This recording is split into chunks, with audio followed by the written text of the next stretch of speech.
Difficile de circuler ce matin autour du CHU Sud. Dès 5 heures, l'intersyndicale s'est mobilisée pour poursuivre la grève et demander plus de moyens.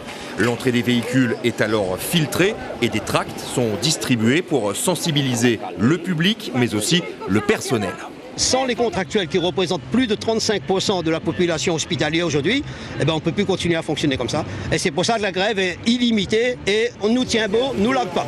Vous comprenez ce mouvement? Bien sûr que oui, je soutiens même. Pourquoi? Parce que d'autant plus que je soutiens ma famille syndicale qui est la CFTC, qui est représentée là par ici, et en plus que je suis contractuelle et je ne veux pas perdre mon poste. Donc ça effectivement, je soutiens totalement.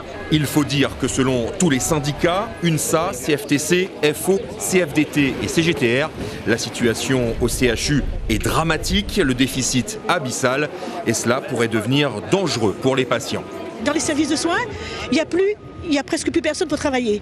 Donc il y a des gardes qui se font, il y a des astreintes qui se font, il y a aussi des congés, ils reviennent sur leurs congés, ils vont faire des heures supplémentaires. Et à ce moment, qu'est-ce qui se passe? Les gens sont fatigués, le personnel est fatigué. Et donc qu'est-ce qui va se passer? Il y aura des congés maladie et donc la prise en charge va être difficile.